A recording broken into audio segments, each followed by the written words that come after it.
from Morsenal Studio B in Chandler, Arizona, this is MayaCast.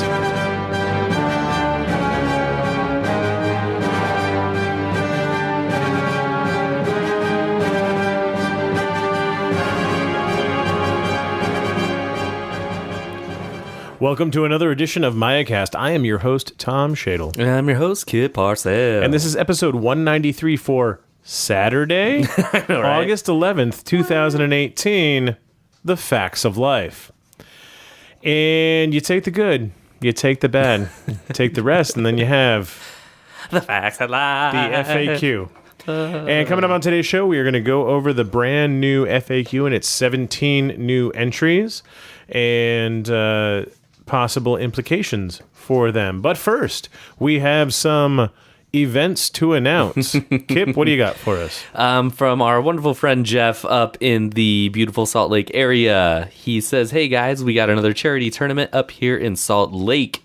We'd be honored if you guys could mention it on the show. See you in October. Sep Kip, as usual. See you at Rumble, because I don't know how to give Tom proper dates. Infinity Charity Tournament for Puerto Rico. This is going to be August 18th, 2018. It's going to be at Shiv Games in Murray, Utah, from 10 a.m. to 6 p.m. And the cost is free $99. However, yeah, here's the stipulation. It's been 9+ months after Hurricane Maria, and parts of Puerto Rico still do not have power for 9 months. And hurricane season is upon them once again. I once knew a storm named Maria. Right? So he said, let's help out the fellow citizens who have been suffering for way too long. So this tournament will be free. You are under no obligation to donate. Any donations that you do donate while there will be matched 100% by Shiv Games. All donations are going to a charity to support the efforts in Puerto Rico. It's called Solarize Puerto Rico. If anyone outside the Utah area wants to donate, we'll be happy to accept as well, which they will still match. Just PayPal your donations to shivgamesutah@gmail.com. I have a link in the show notes. And please put a note in that you're donating to... Tom's like, okay, I'm putting that in the show notes. Just have a little note saying that you're donating for the PR tournament so that he can catch it. And what state and country you're from, if you're outside, so you can give a shout out at the tournament. For the tournament, you may bring 2 300-point ITS legal lists. You may bring a Spec Ops with 12 XP. 2 combat groups max. I love that you're doing this. We just finished Paradiso, and I actually would like to play more tournaments with Spec Ops. The missions will be the grid, power pack, and supplies. Funny thing is, I saw this come through the email, Tom, and I was like, we're flying to Utah on the 19th. I mean, flying to Spokane on the 19th. But there was one that had a layover in Salt Lake, Utah. And I was like, dang it, that's the day after. And as a joke, I kind of said, hey, babe, we could leave a day early and I could go to this tournament. But that got a hefty shake. Puerto Rico, you lovely island. Yeah, that's kind of cool. I do want to give a shout out to Jeff. He's a really, really cool guy. Tropical breezes. And Kenzie's aunt, who is now my aunt-in-law, who is one of my favorite people, she is from Puerto Rico. Like, she was born and raised there. Her mom and dad are over for about 6 months out of the year. Once the hurricane hit, they've been living here with our Uncle Randy. Since then, their house was okay, but they let the rest of their family come and live there. They're from Aguariche in Puerto Rico, and really wish I would have went down and visited before that happened. Almost like it's not part of the U.S. How bad they're suffering. Yeah. Did you catch the irony there with it was Hurricane Maria? Yes. Which is a song from West Side Story. Yes. Where the sharks are from Puerto Rico. Yeah. Lin-Manuel Miranda is... So you know how, like, Hamilton was a thing? Yeah. And you still can't get tickets to Hamilton? Yep. So he's doing a thing where he's going back as Alexander Hamilton. He's reprising his lead role in Puerto Rico, and half the tickets will be full price, and half the tickets will be $10. Really? so that people can actually get to go see it and afford to go see it. And all proceeds from the show are going to hurricane relief efforts. So that's very Wow. cool. But yeah, still devastated. So please donate if you can. What a great cause. And Shiv Games, Jeff Rossiter, Utah, ARO, Infinity never cease to amaze me with their generosity, compassion, and general all-around awesomeness, except for Cody. So, on August 26th, at Torchlight Games and Hobbies, Andrew Carter writes in and says, "Hello, MayaCast. It's Armitage here to bother you about another ITS event in Southern Ontario. In Burlington, Ontario, here are the in-depth details, except for the date and the place, which I had to look up. This will be a 2-list joint operations event. Missions will include Transmission Matrix, Supremacy, and Hunting Party. Players are responsible for bringing printed off copies of their lists, both their own and courtesy, tokens, and all models, following official ITS rules regarding proxies and conversions, and I'm assuming line of fire arcs. Entry fee is $15. Prizes will be from the Season 9 tournament pack. If a person or two is able to bring a table of terrain, that would be appreciated, though we should have plenty to accommodate all tables. Games begin at 1 p.m. Please register and submit your lists at the link that we will include in the show notes." And the next one I have up is the Colder Than Carbonite tournament. This is going to be February 15th through the 17th. It is a 300-point joint operations tournament. And it is Canada's biggest Infinity tournament. And that is why it's Colder Than Carbonite, because it's Canada in February. Seems dumb. Ugh. That's So- like Phoenix in July. It's not a thing you Yeah. do. Yeah, seriously, right? So it says it's... Will there be Space Team? I do not know. But Okay. on the 15th, they have the Out-of-Towners Canadiana event. Goodness gracious. Gotta give me all these weird things. And that's just going to be open gaming and set up. On the 16th will be rounds 1 through 3 with pub night following. And then on the 17th, it's rounds 4 and 5 with awards following. Pre-registration is from August through November 1st, and that is $30. It's going to be $45 after that. Painting is not required. However, there are presentation awards. So if you'd like to get some of those, come with some nice painted stuff. You can send payment and ITS numbers to a really long email that I will make sure Tom writes down to put in the show notes so I don't say it. And then he goes, "Damn it, Kip." So for more info, you can follow him on Facebook at the Edmonton Infinity Gaming. That'd be a fun one to go up to. There is my little one making her debut. Maybe you can't hear it. Yeah. No, you can hear yeah, it. you can do that. Hello, Tom and Kip. First off, congratulations to Kip on the new bebe. Hey, guess what? She said thanks. And good luck to Tom and everyone else at Gen Con. I will imagine you won't see this till after. You are right. But it's the thought that counts, right? You are still right. The Bromads have a new initiative born out of Kuragi that we'd like to publicize. If you were to mention it on the next podcast and throw it in with the events, that would be most excellent. Excellent. Short blurb for airtime. Attention all nomads and Aleph sheeple. This is Wise Kensai transmitting from Johnny 5. The Nomad Kuragi Council has founded a new Bromad Academy to sharpen our tactical strategeries for next year's campaign. Our basic mission statement is to encourage Infinity players to break out of their comfort zones and to try new unit profiles, list archetypes, and terrain configurations to build a well-rounded Infinity skill set and improve their game. We're not going to tell you what's good or bad. Play it on the table and decide for yourself. Every month, we'll give you a new mission to try, anything from taking a particular unit profile to doing an army swap with one of your opponents. Write to report@bromadacademy.com with some feedback of how it went, battle reports, neckbeard rants, whatever, and be entered to win some Infinity swag every month. If you're not a nomad, you really should be, but we'd love to hear from you anyway. about what it's like to face us on the table. Don't worry, you're still eligible to get some swag. For more details, please visit bromadacademy.com. The first mission is live and awaiting your feedback. Thanks, and see you on Arachne. End blurb. You can reach me at wisekensai@bromadacademy.com, and the website is www.bromadacademy.com. Thanks for doing what you guys do. Always happy to see a new MayaCast episode in my podcatcher for the ride to work.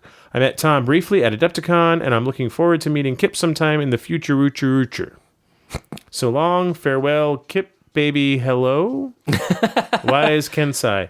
Wise Kensai, why do not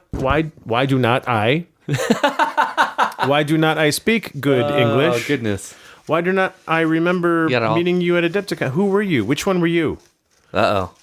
Right? Real names. Yeah, so He did say briefly, so it could have been like, "Hey, Tom, I really like the show. Thanks." And then or like I was like, "That'll be $174.95." Oh, that's right. And he gave me his credit card and moved on. Yeah, so I don't remember, and I apologize. I wish you would have you would have said I'm Wise Kensai of the Bromads or something.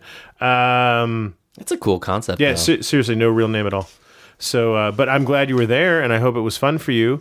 But cool concept, and I will put one of those several links you gave us in the show notes. Probably just the bromadacademy.com URL, so that people can probably find the email to report to and stuff from that link, I'm sure. So, yeah, train it up.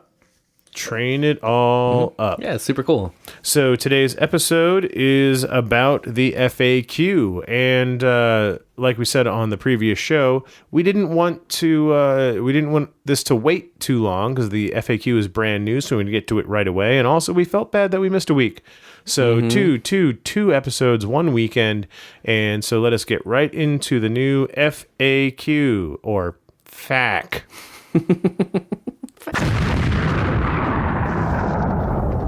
Rule of the week.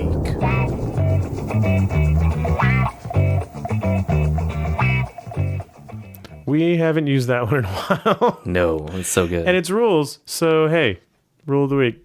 Anyway, so we have a new FAQ. It's version 1.4. If you load up your FAQ and it's 1.3, that's still the old one. So you're going to go grab the new one, delete the old one. And as the previous incarnations, new items are in red text. So it's very easy to see what's new. And we can, for now, ignore all the stuff in regular black text and just focus on the new stuff. So right off the bat, we get into it with open and private information. Is the combat group of a marker, camouflage, TO camouflage, impersonation, is that open or private information? Now, this is a question because if you had camo markers and then they had like mine layer, right? They would put mines out. If you had to say what combat group all that stuff belonged to, it was more information that your opponent could use to try and figure out what's in what combat group and what each thing might be. And they might be able to figure out, well, that's not two camouflage troopers because now it's a combat group of 11, so one of them must be a mine. And so now all of your plans are ruined, I guess. And so it was a question whether that was private information or open information. FAQ. It is open information. Follow-up. Do camouflage markers that do not represent a trooper, mines, ambush camo, decoys, etc., belong to a combat group? Yes. They are considered to belong to the combat group of the troops that have deployed them. So if you've got a couple of Spetsnaz and a couple of mine layers in Group 1, you might have 14 models in Group 1, and you have to declare that they're in Group 1. Now, they still don't know which one's the mine and which one's a real trooper, which one's a decoy, which one's a real trooper. So I don't believe it's the end of the world, but it is clarification that was needed. So there it is. Yes, camo markers and the combat group they belong to are open information, even if they don't hide a trooper. And that's huge because that's one thing that actually kind of confused me because I always assumed you had to tell like what's in what combat group, because if you don't know what's in a combat group and people start spending orders, because not everybody's clear on where their orders are coming from anyway. I've been to a lot of tournaments, and like people don't put their orders out on the table. They're just like, it's sometimes it can get confusing. I got into the habit of doing the Lewis thing where I just lay them all out on like a building or something I'm not going to use, so you can watch You've me always flip done them. that. Yeah, but I used to stack them, and then I've been adopting the Lewis where they line out technique, because it's actually easier for me too. But when you have all these orders going around, and there were arguments where it's like, well, private information, and there was nothing that clarified it. Now it's like, well, I could have swore that camo token was using orders from the other hand, not the hand that you're just throwing them out of right now. So that was just something that was really convoluted, and I think is a pretty big deal now that you have to declare, like you have to declare what combat group they are in. And I'm actually very happy that it's clarified that way, because it just makes for a cleaner gaming experience. There is a minimal impact on gameplay as far as, trying to be clever or crafty. Yeah, the gacha game. There's a minimal impact on that. Yes, it's, now you know that one combat group only has 9, so you can expect an AD troop like that. That can definitely be a thing, but there's a minimal impact on that sort of stuff. But there is a major impact on corralling any ambiguity that could be construed as cheating. Very, very exactly. That's what I like about it a lot. So back to the engaged state, which they. Now, I didn't go back and listen to our episode on the last FAQ, but I imagine that I probably thought that the text that they used didn't actually clear anything up. And so, here we go again with engaged. The second bullet of the engaged state, the text should be, at the conclusion of an order, the engaged state can be canceled when all of a trooper's adversaries are in a null or immobilized state. When this happens, the trooper's player must decide whether to keep the engaged state or cancel it by separating the trooper 1 millimeter from its adversaries. If all of an active trooper's adversaries are in null or immobilized state, the trooper can also cancel engaged state by declaring move, but following the structure of the order, to separate from the adversaries. So at the conclusion of an order, if all your adversaries are null or immobilized, you, at that point, decide whether to remain engaged or not. So instead of saying may declare at the conclusion of an order, so it doesn't matter if it's your turn or their turn. At the end of the order, where all of your enemies are null or immobilized, at that point you say, I'm going to remain engaged and not have any AROs to anything, but get a -6, or decide to not be engaged and move a millimeter away. Love it. Because you were right. I believe the last one still had that may in there. And you're like, there he doesn't say it clearly. And then if you stay engaged, right, then you can just move. Yeah, pretty much. Right, because you're still engaged, therefore you must dodge. Because if you are engaged, the cancellation state is done. Exactly. Now you can just move away. Yeah. All right. Ooh, I missed that. Because I was like, yeah, of course you should be able to do that. So, more dodgy stuff. Oh, this is my favorite one. This is my favorite one because I have only seen this a couple of times. It was the dumbest thing ever. Well, it's been heated debate, and I suppose that as devil's advocate, I can see both sides of the argument. You're very good at that. That's why I like that you can do that. However, I definitely always agreed with the interpretation that is presented here. Yes. If a trooper declares a dodge in ARO, does this open up line of fire to troopers behind them? No. A trooper that declares a dodge in ARO continues to block line of fire during that order. Why did it come up? Because in a dodge in ARO is a movement, and if you're moving, you cease to block line of fire, right? And so that was the rules lawyery way to say, well, they don't block line of fire because they're moving. And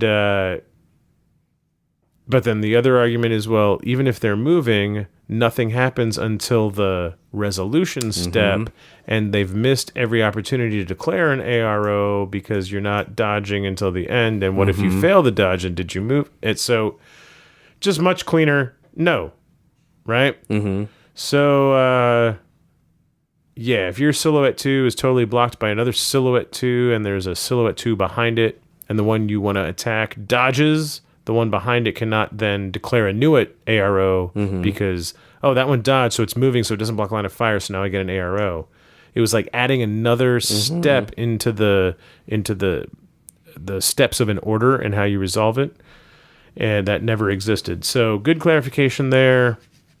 Absolutely. And for a trooper with more than one weapon with the suppressive fire trait, so you've got a submachine gun and a combi rifle, must we declare which one he uses to enter suppressive fire state, or can he use any of those weapons while in this state? When entering suppressive fire state, you must choose which weapon the trooper will use. That's a good one, though, because I don't even remember. So I'm suppressing with combi, and then somebody walks by and you're like, ooh, wish I had shock for this. Yeah. You can't switch it up to your SMG. But it doesn't mention anything about fire modes. Oh, so if you're like suppressing with my SMG Multi-rifle. or multi-rifle, you get to choose which mode. AP or shock. It doesn't mention that at all. Okay, so first off, I'm glad you said this because, like, but the previous FAQ entry, which is in black, which means it's an old one, says, when do I choose which ammunition or fire mode is used while in suppression fire? At the moment of declaring the burst. okay. Not when declaring suppression fire. I was going to say, because that would make more sense to me to just be like, well, I'm going into suppression with my multi-rifle, but getting to choose the ammo each time. And so that is correct. I'm glad that is there. But the weapon, it's a good clarification, because I was going to say somebody like me a lot of times just forgets to go into suppression anyway. And then when you do it, you'll be like, well, I'm in suppression, so I guess I'll use this machine. Yeah, exactly. Now, you have to pick the weapon, but I would have got that wrong. You get to switch the mode whenever you declare the burst. Nice. What happens? Now we're talking about tags and pilots. What happens if a pilot has dismounted from a manned tag? Manned tag. So this is not a remote presence tag that has a little crab bot that gets out. This is pilots and man tags. What happens if the pilot has dismounted from a man tag and the pilot or the tag enters the dead state? If the pilot is dead, the tag also enters dead state and is removed from the game table. If the tag is dead, the pilot stays on the table until he enters a dead state. So pilot gets out, goes unconscious. Leave the tag where it's at. You might heal the pilot. He might be able to get back into his tag. Pilot goes straight to dead. Remove the tag. That's crazy. If your pilot's out of the tag and somebody blows up your tag, the pilot stays on the table and runs around by his own self. Till he did? Yeah, it just makes total sense. Now, you may be thinking, if you're following along, oh, wait, they missed a red spot. Well, the reason we missed a red spot is because it's a few words in the middle of a black answer. So you got to be Johnny on the spot. Page 6, left-hand column, before the one we just covered. The old question was, when can you mount or dismount a troop? And the answer was when declaring a move, right? And now they added, when declaring a move as the first short skill of an order, at the beginning of its movement, a troop can mount or dismount. So, much like the AI motorcycle, I think we talked about this, where it just cleans up all of the questions about using the profile for the entirety of the order. And how it sort of broke the game from a balance standpoint, but like it just didn't work with using it. So now it's, You can mount or dismount as the first short skill of an order. Easy to miss. It's buried in the middle of a black answer, a little bit of red. Glad Kip caught it. Yeah, I mean, because that was one of the things that really blew me away, because it was always at the beginning of your movement is what I always read it as. So yeah, move 8 inches with your bike and then dismount and move the second part of your movement skill with your Mavericks, because I've done that in US Ariadne, you know. It led to quantum impossibilities. So my pilot, right, would move 4 inches towards the tag. Second short skill, mount. Now the next thing says you apply the profile of the new trooper for the entirety of the order. Oh, so as my little dude ran across the alley, you're like, oh, I'm going to shoot him. But then I mount the tag, so somehow my tag was in that alley, right? even though it's sitting over there idle. Yeah. So now you must do it as the first short skill. So there's no first skill move up to the thing, second skill get in. So you've got to be in base contact at the beginning. Then you get in and use the tag for the whole. Yeah. No, it makes so much more sense. That was huge for me. And super easy to miss. And I didn't even see it. So, yeah. Page 6, left-hand column. Right in the middle of all this black text. Not like a whole new entry. Super weird. So we go back to shock. Yeah, all over again. And the last time we were like, oh, so this means like an anathematic, when it takes its second wound, if it was shock, then it would go to dead, and the whole thing was shock ammo. It's back to normal, folks. How does shock special ammunition affect troops whose troop profile has a wounds attribute greater than 1 and who have the special skills V dogged or V no wound in cap? It will have the same effect as normal ammunition in this situation. Okay? So models with greater than 1 wound on their profile treat shock as normal. So it's much more in line with viral ammo, right? Which just makes everything exactly what we're talking about with more elegance. Just make everything cleaner. Then it says the important box text should read, a target of shock special ammunition that enters the dead state directly, bypassing the unconscious state, cannot activate the spawn embryo V dogged or V no wound incapacitation states. So, yeah, if you have 1 wound and no wound in cap, then it kills you. Yep. But if you have more than 1 wound, it basically gives you shock immunity. Well, don't say it that way. That's true. I mean, again, with the elegance. Treat it as normal ammunition. But yeah, more than 1 wound, treated as normal ammunition.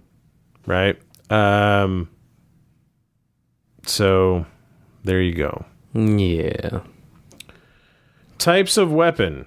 Does the jammer ignore the +3 BTS granted by cover? Yes, it does. So that was a question that never occurred to me. We never applied cover on the 2-hit or the BTS roll for jammer because it just like goes through walls. Yeah, it's like a hacking attack. Like you don't get cover from hacking attacks. Yeah, so I mean, it's not a hacking attack, but it acts like one. In zone of control, like it never occurred to me, but yeah, that totally wasn't clear, I guess. Luckily, we were doing it the right way this whole time. Yeah. Didn't even know. Can nullifiers be turned on and off at will? That is a good question to bring up. Right, because the nullifier says optional. Exactly. But the answer is no. The optional trait only applies to deploying the nullifier. So you've got a nullifier. Is that one of the dogs? I think so, yeah. Hope CDOK, right? Hope it wasn't the baby. No, she makes those noises, though. So nullifier has the optional trait, which means you're not forced to deploy it every turn that you still have one. There you go. I guess is what optional means. Only applies to deploy the nullifier. Optional, increasingly in this FAQ, is a word that needs more clarification in the rules. And here is one example of it, but not probably the most impactful. Yeah. Can they be turned on and off at will? No, they are on. You put it down, it does the effect. No hacking. Bada bing, bada boom. So optional is not optional. It's optional whether you deploy it or not. I wonder if mines have the optional trait. You know what? There was or deployable repeaters. There was one that that I had a question about when it was optional like that, and I think we talked about it a couple of shows ago, and it turned out to be like no, because we found it in the rules where it says it's on there, but anything that has optional, of course, that can be quite confusing. So that is a good question. Yeah, it's so sometimes I think it might be better if they put mines, short skill arrow attack, not optional. Interesting. Interesting. If they just put yes or no, right, or just put the answer and didn't try to explain it, because the explanation causes more questions than the answer, right? So like that one. Oh, I've lost my place. Can nullifiers be turned on and off at will? No, they are always on once deployed. That's a fine answer. But saying no, the optional trait only applies to deploying the nullifier. Well, that's interesting because I just looked up anti-personnel mines and they do not have the optional trait. Yeah. So does that mean until I'm out of my disposable 3, I must deploy mines? Okay, that's a good point. Isn't that the logical follow? I don't Yeah. know. So less explanation, more just flat answer, perhaps. I'm scrolling through several pages, Kip, so if you see more red... We should be going straight to how do enemy repeaters extend a hacker's hacking area. The way it says in the rulebook. If a hacker is in the zone of control of an enemy repeater, all enemy hackers on the table are inside their hacking area. Yeah, that's a scary thing about pitchers, by the way. Like, I've been using them a lot in Drews, but you throw that one pitcher out, and then you realize, oh crap, that killer hacker, if I don't kill it, can now hack every hacker in my army if they activate in my active Right, it's turn. usually worse for the killer hacker because you have 3 hackers that are all going to arrow against it. Yeah, but I'm the awesome guy that will shoot it out and be like, damn it, I wanted to do 3 more things, not as the last part of my final order But I in guess turn 1. I mean, apparently it is a thing that people had questions about because it made it into the FAQ. But yeah, and hacking can be confusing. That's why it's in advanced rules, and you should play with all the other rules before getting into hacking. And things like that can be easily misconstrued. But if you are in the zone of control of an enemy repeater, all of the enemy hackers are inside your hacking area. Yeah, it makes it really... It's bad for you on the active turn. If you have...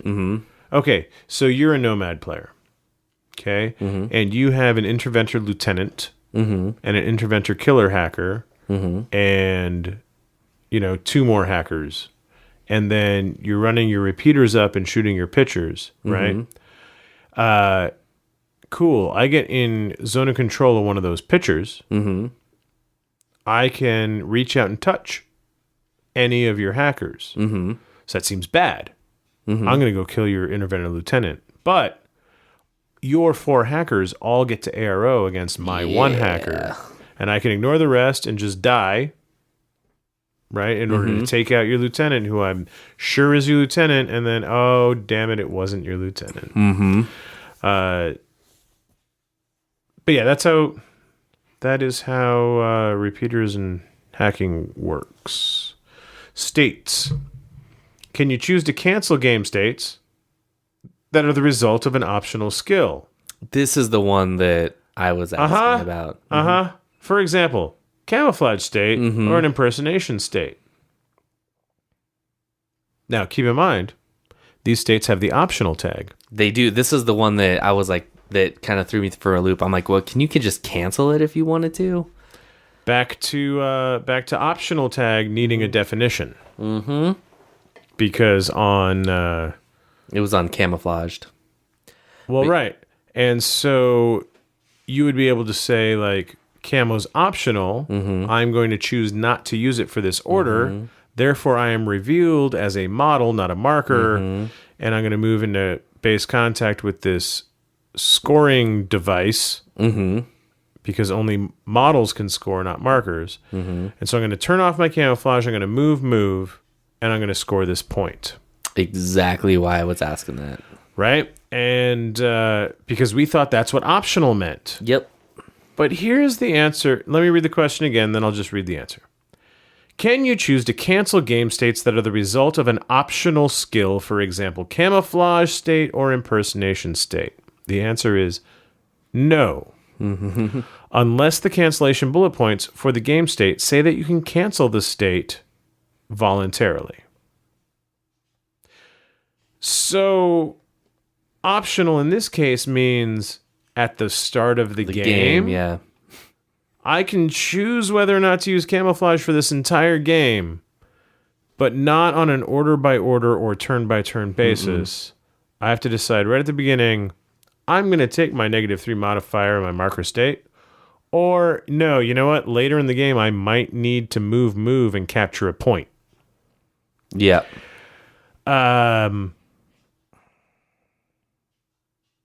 My initial descriptor that came to mind for this particular one is the word garbage.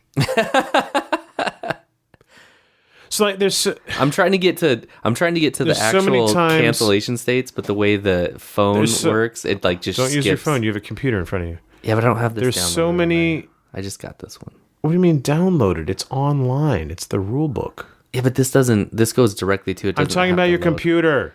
But I would have to wait for it to download, and sometimes it's just slow. It's a loaner. It's online.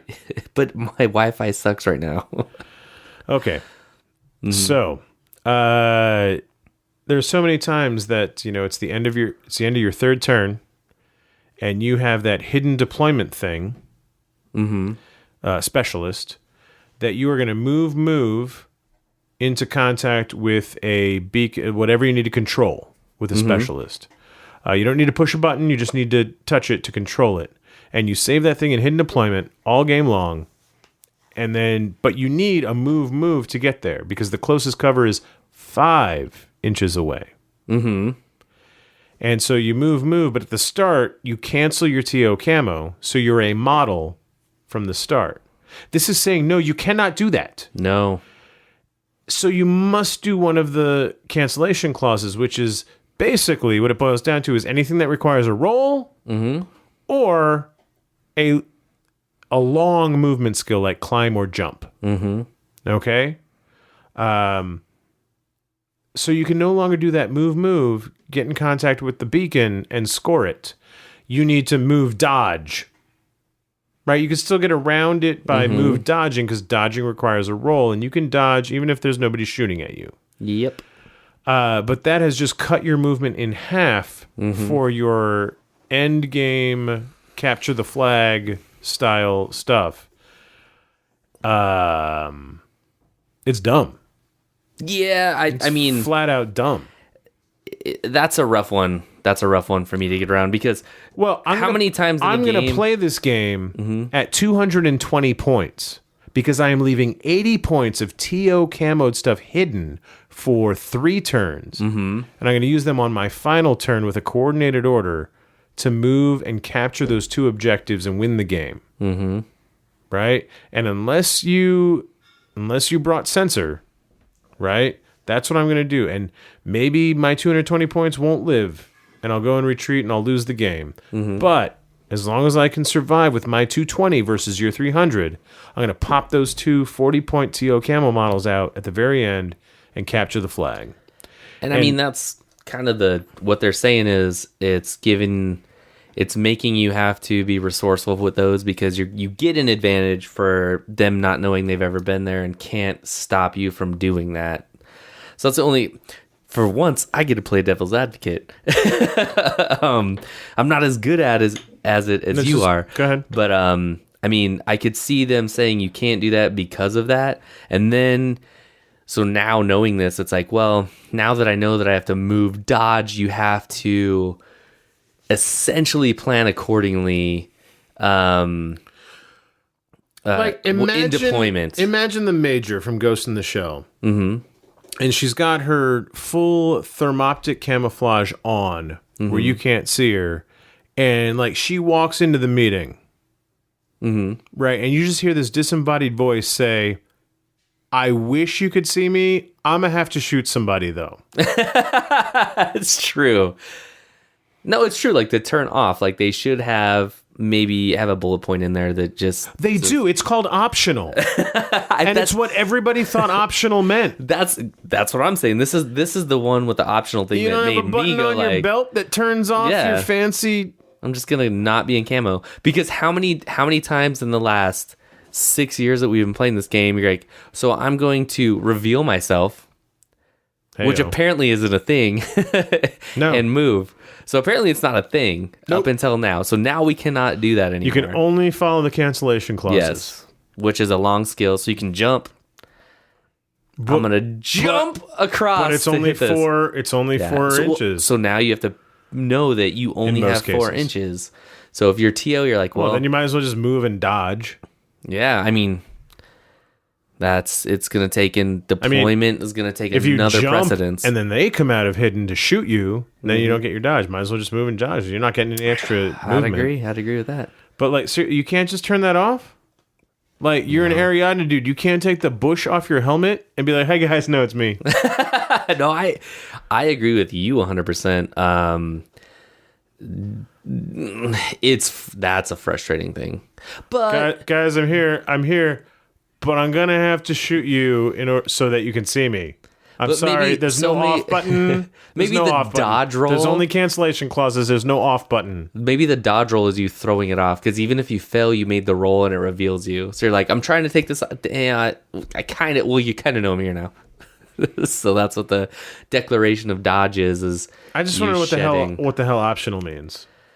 On a nullifier, it means I have the option to place it or keep it in my backpack. In camouflage, it means I can either use it for the entire game or not use it at all ever.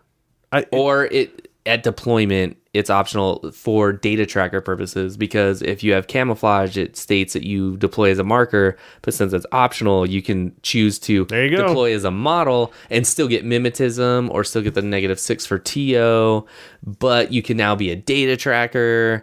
So that's kind of... Can you get the -6 for TO because it's optional? So you're waiving it, you're waiving all of it. Well, I believe I could go look it up, but then I have to get out of my FAQ again. Is the marker state optional? No, the skill is optional. Not the state. I mean, that could be a good argument. The state is not optional. The skill is optional. But in the actual, well, I see what you're saying, because I'm going to come back at you by saying, well, you having TO says that when you were on the table as a marker, you have a -6 to you. So it's like, that's a good point. Which part is optional? Is it the marker state or the skill? You don't have a -6. You waived your TO camo. There you go. Can of worms. Or did you waive your marker state? But that... Oh, my God. Define optional or not use it as an argument. But this is... Yeah. So, you can't win that argument. Both sides are right. Like, both sides are right. Both sides are wrong. Well, that too. The price is wrong. Moving on. Command tokens. Been watching Four Feathers a lot lately. So it's time to take you home. Did you guys know that you can use a command token at the start of your turn to cancel the possessed state of a tag? Yes. The question always was, when during the tactical phase is the possessed state canceled? Well, rejoice, because it's before the order count. This is huge. Most of this kind of stuff happens after the order count. Yes. So you don't get the extra orders. No, that happens before you spend the command token, you get your tag back, and you get its order for that turn. Nobody that I know in multiple states has ever played it this way. We're No. always like, oh, you have to use Because the command tag. every other thing happens after the order count, except this one. Yeah. So remember, just a reminder amazing. to our listeners that we're going to do an episode on Infinity and the elegance of gameplay and things that could be cleaned up or made more consistent. Things we can streamline without dumbing down. Hey, all effects that happen during the tactical phase happen before the order count. There you go. Or happen after the order. That might be an idea. But send all your ideas to tom@MayaCast.com. Kip at MayaCast.com. So there we go. Fire teams. Take it away, Kip. I'll right. read the thing and then you can take it away. All right. Can you spend a regular order on a fire team member to activate that trooper and leave the fire team? No. No, yeah. You cannot activate individual fire team members with a regular order, so you need to cancel the fire team. This is another one where they could have stopped the explanation halfway through. Yeah. Because there are multiple ways to do it, and their example that they continue with is only one of them. So you would need to cancel the fire team or create a new fire team without that trooper. Yeah, like this one. They should have stopped at no. No. You cannot activate individual fire team members with a regular order.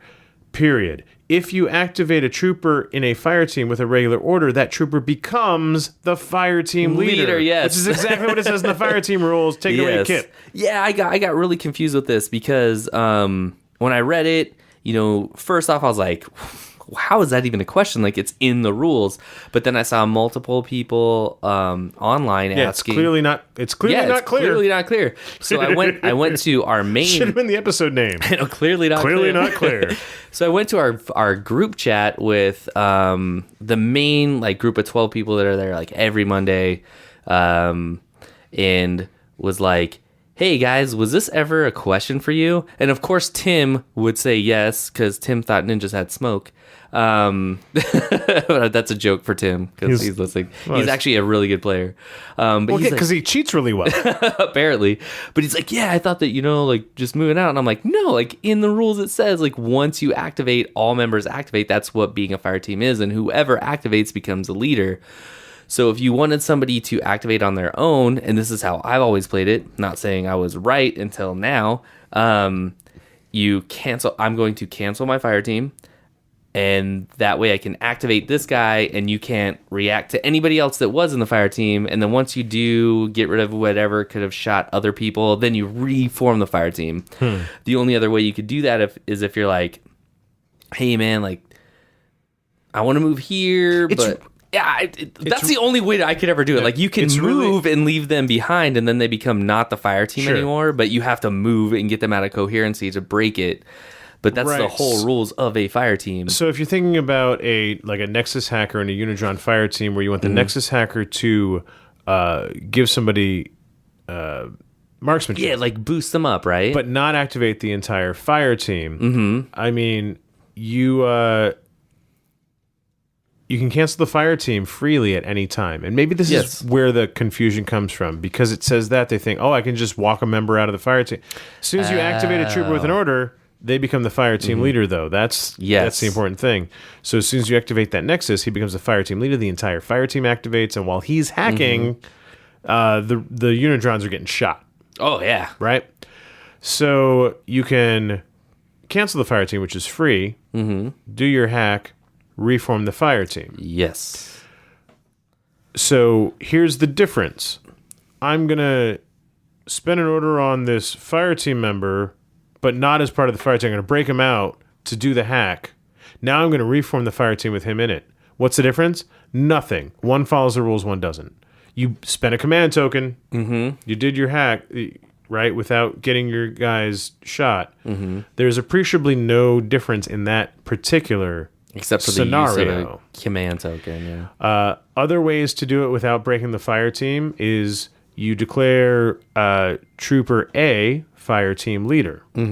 Troopers A, B, C, and D move to the right.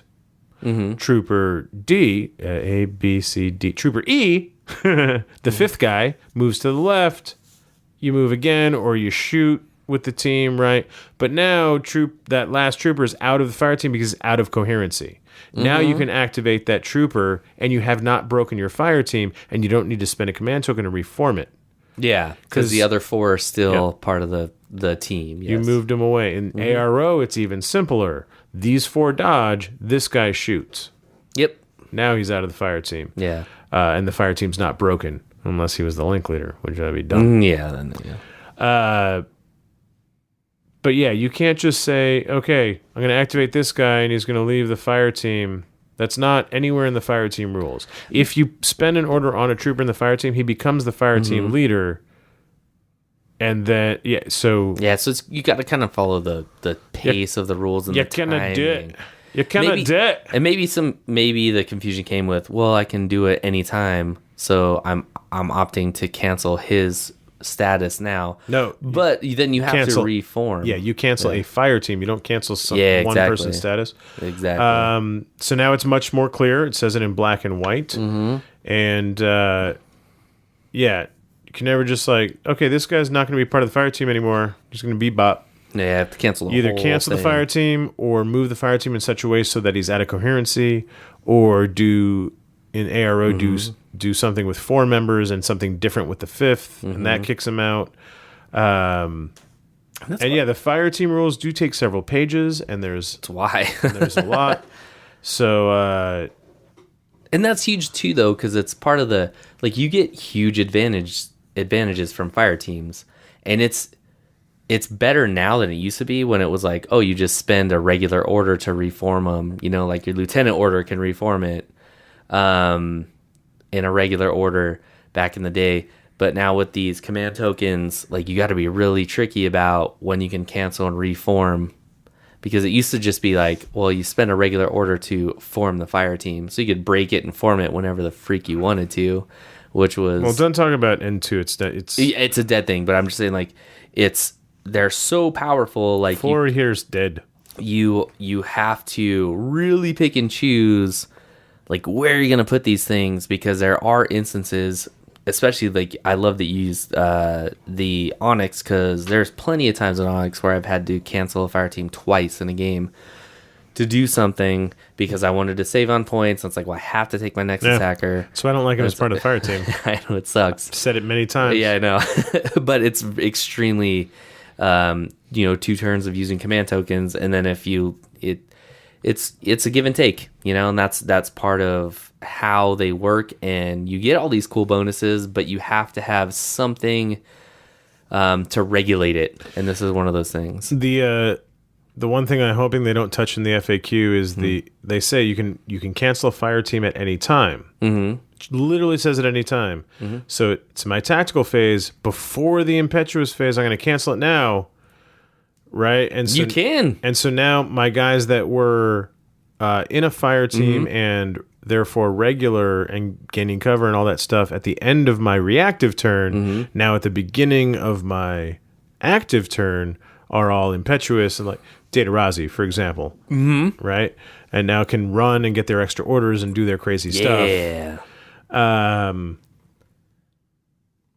But yeah, so there's that. You can still do that. The next one is kind of tricky because it includes 2 questions in one paragraph with a single answer that applies to both questions. And it has the added bonus of providing a superfluous explanation that muddies the simple answer that they could have given. Yeah, good times. So it says, do medikits, forward observer, discover, deactivators, and minesweepers get the burst support bonus granted by a fire team? Can they be used with triangulated fire? So there's the 2 questions. And the answer is no. No. Period. Delete the rest. Move on. But instead they said no because they are skills or items of equipment. So in fire team bonuses, it grants the... We should read the actual thing. We should read the actual thing out loud verbatim. So the actual verbatim is, in the active turn, the team leader can apply a +1 bonus to the burst value of his BS weapons. So, you can see where they're coming from, right? Where it says, no, they're skills or items of equipment, i.e., they are not ballistic skill weapons. The confusion, and, we've...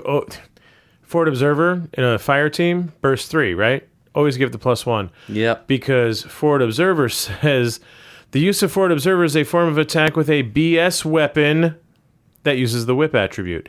So, yes, it's a short skill. It has the labels BS attack and optional. But it literally says it's a form of attack with a BS weapon. Yeah. But it doesn't have the sticker BS weapon. No. And then Medikit is another one that's in there, right? Mm-hmm.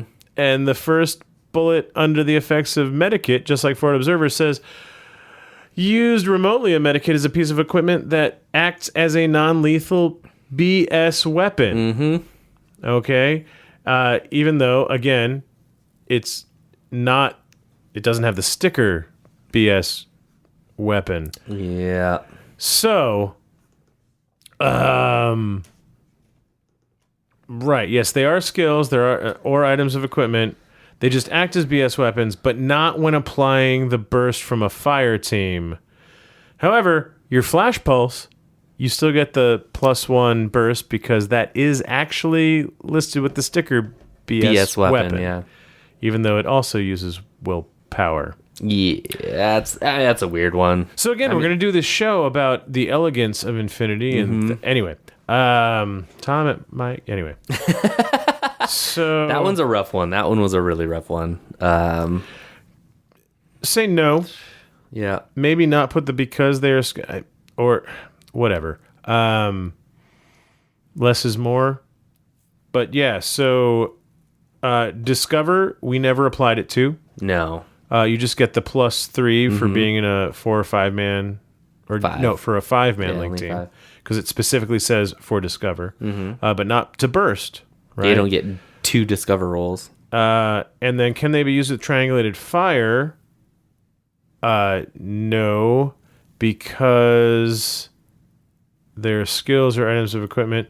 So this is different than in a fire team. The strike the fire. This is a separate question. Probably should be listed as a separate question that would read: do Medikits, Forward Observer, Discover, Deactivators, and Minesweepers get to be used with triangulated fire? Can they be used with triangulated fire?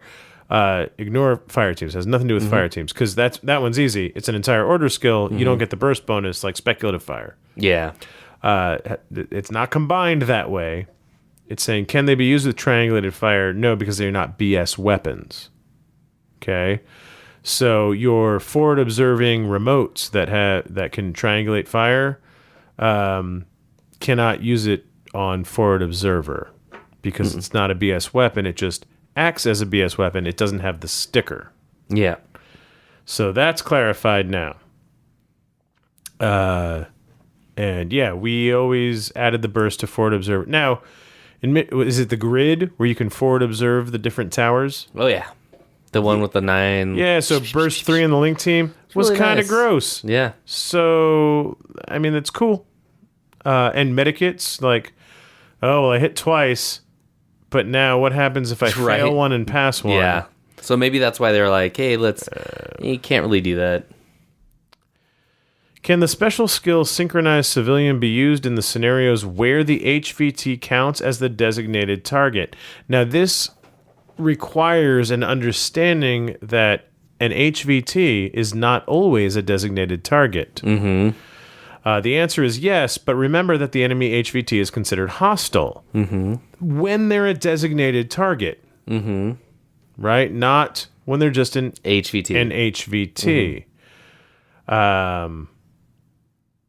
So, yes, you can synchronize civilian against a designated target, but it'll be counted as hostile. And these are those missions where it's like my designated target's up here, so I'm going to go sync with them and run them away so it's harder for you to get to because you have to deploy them outside of 4 inches of your deployment zone, which we've seen in a lot of these missions where like I'm just going to go run and grab my HVT and run it back.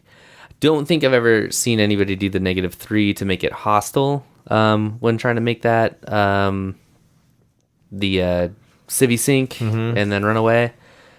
So I'm glad that they clarified that, because that's quite a common theme in the few missions that actually use a designated target.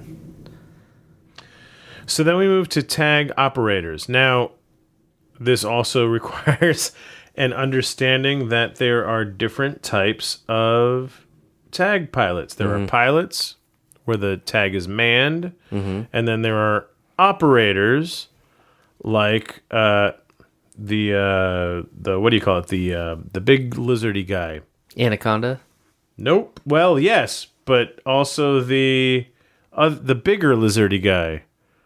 Oh, that's the one I was thinking about, the iguana. Iguana. Yeah, I always get those two mixed up. I don't know why. Because one I really like and the other one I don't. So, so there's a tag operator, and so this counts for them, not for pilots, not for remote presence specialists, whatever. Do tag operators count for zones of operations? Yes. The total army points of the tag to which the operator belongs will be added to the zone of operations. That's pretty huge. So when your heavy infantry with the HMG gets launched out of the right? iguana, he counts as the entire tag points until he is killed in whatever zone he's in. That's insane. No, I mean... And it's awesome. But I mean, that's what they do. That's what makes them so disgusting.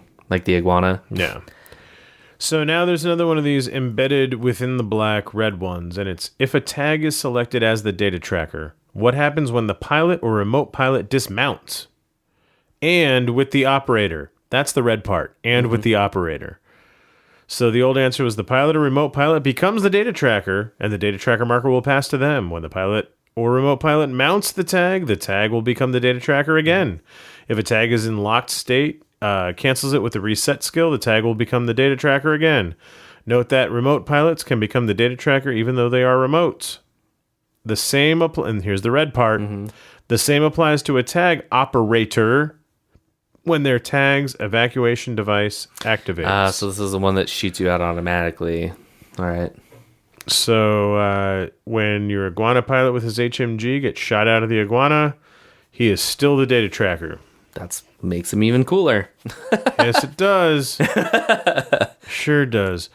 Are we sure that the Anaconda's pilot is a operator? I don't know if that one's an operator. I was saying an iguana. It's just ejection system. Yeah, they just have ejection system that works a little different. I always say... What's the other thing called that the Anaconda has? It's ejection system. That's what the iguana has. See, again, I'm getting them mixed up. I do this all the time. The escape system. Escape system. Ay, ay, ay. Make it one thing. So that's evacuation device, level 1 and level 2, I guess. And the Anaconda is an operator. Because it's not Anaconda pilot on its profile.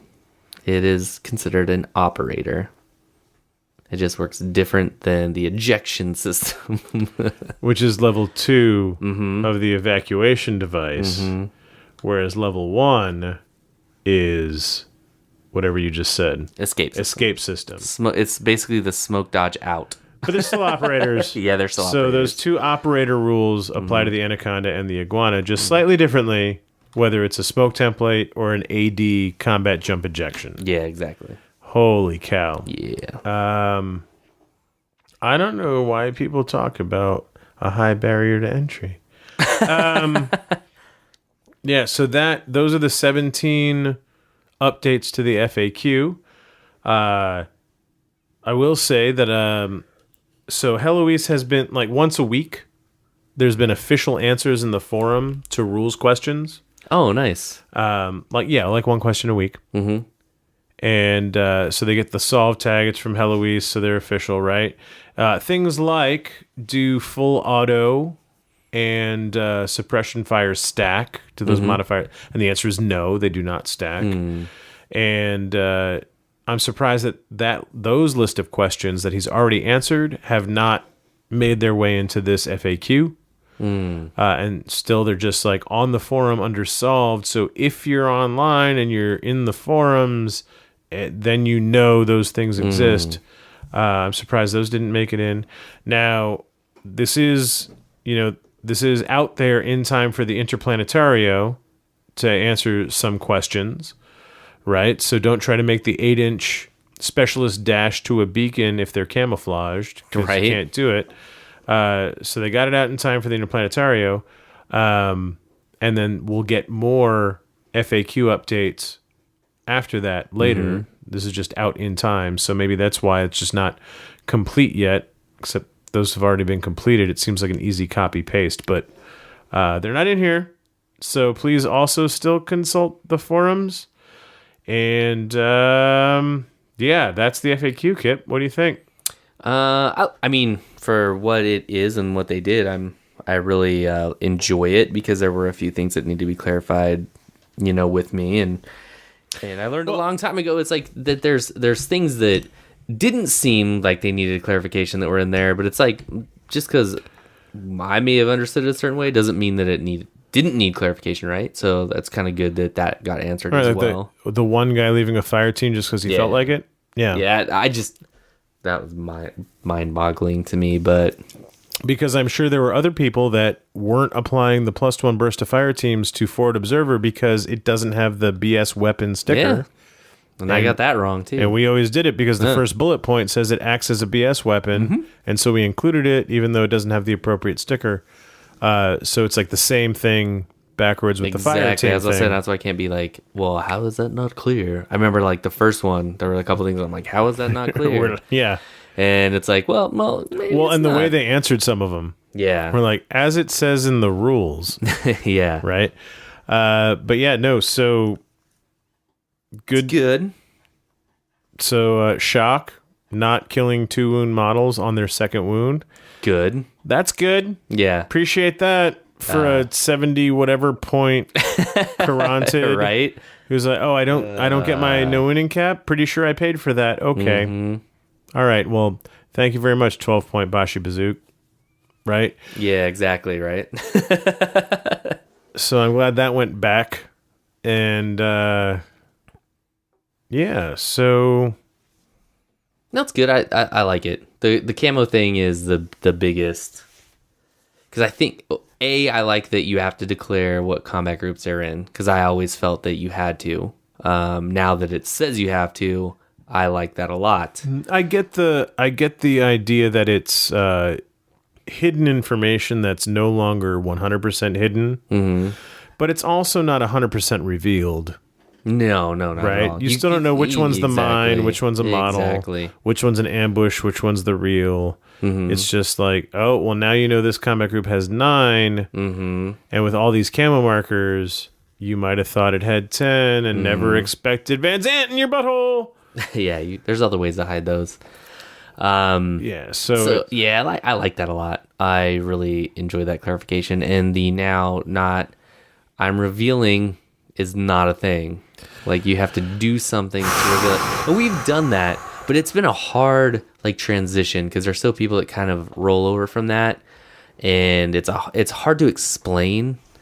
Like, hey, you can't just I'm revealing. What do you do? Apparently not. Yeah. So follow your cancellation clauses and deploy those hidden markers within 4 inches of the objective, or else you can't pull off the Mad last dash, turn heroics. yeah. So, it's a thing. It's out there. It's, some of them are, like we said, some of them are the way we always did it. Some of them are completely different to the way we did it. And I'm sure that those experiences are flip-flopped depending on the listener. So, but that's where we're at now. And the promise is that we will, after the Interplanetario, get more updates based on the literal meaning, the frequently asked questions. That's frequently. that they have collected, and we will get more answers rolled in. That is exciting. Later date. This one is just like, okay, Interplanetario, we better answer these right now. Oh, I forgot about the ones I already answered in the forum. Mm-hmm. Is what I feel like. Yeah, and I could see like the ones that they did were like, hey, these are the basic that we need so that communication I could already see as being a barrier for language barriers. But having these ones, if they are planning on doing more after that, like, these are the ones that are the most basic. Like, we need it so the games go more smoothly. Mm-hmm.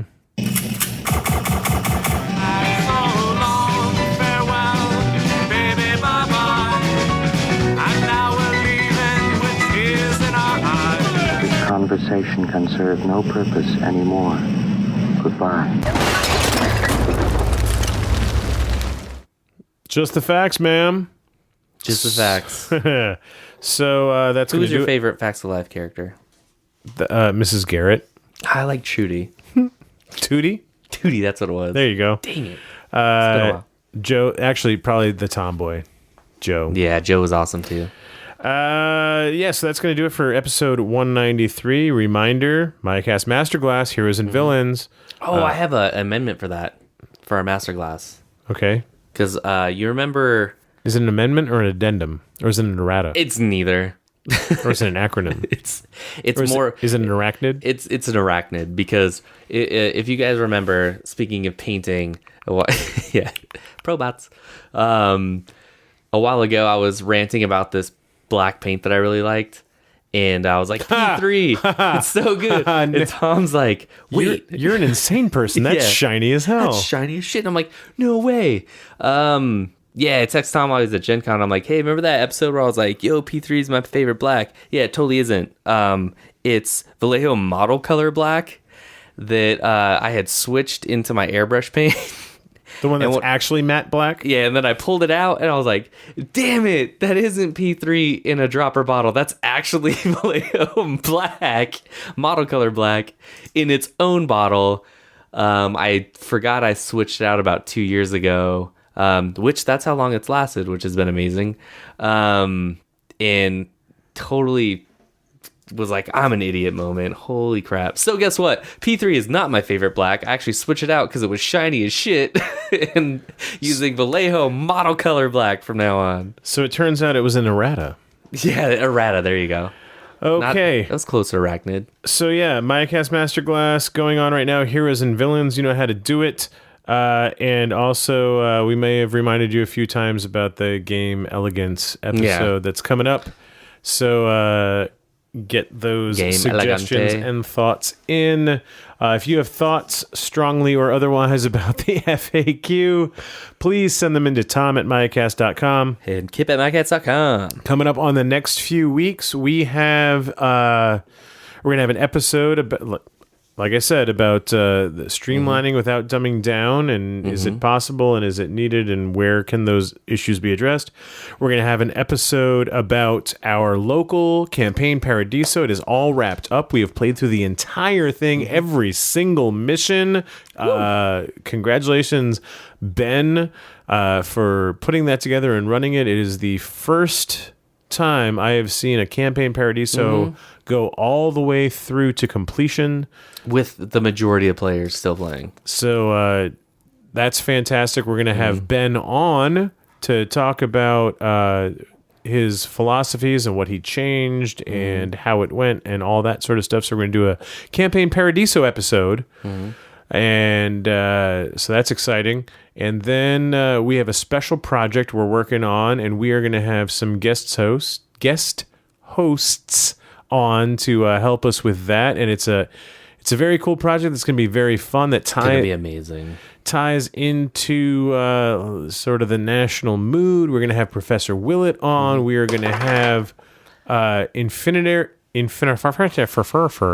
to have Infinity Luminary Sterling Rutherford on as the fourth host. And the four of us are going to do a cool thing, and that's just a little teaser that's coming up at the end of August, and is going to go for 3 or 4 episodes. It should be pretty cool. So don't want to spoil it more than that. It yet.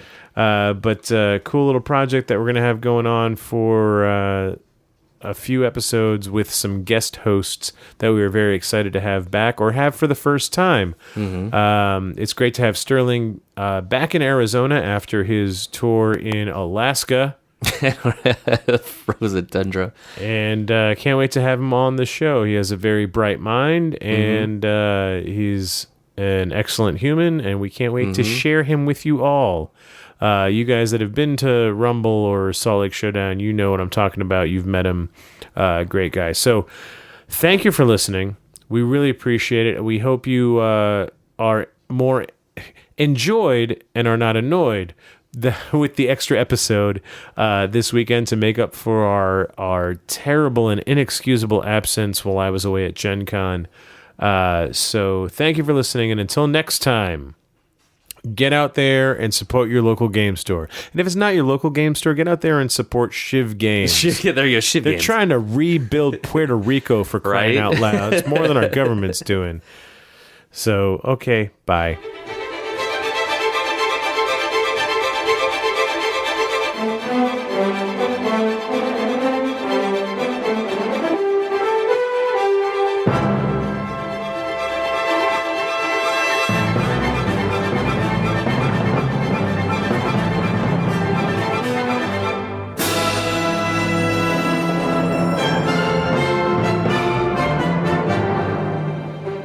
To find out how you can support the show, go to patreon.com/MayaCast. You can find us online at www.mayacast.com. We are on Facebook at facebook.com/InfinityMayaCast. Follow at Maya Podcast on Twitter. Join the MayaCast forum group on Facebook. And as always, you can email us at tom@mayacast.com. And Kip at MayaCast.com.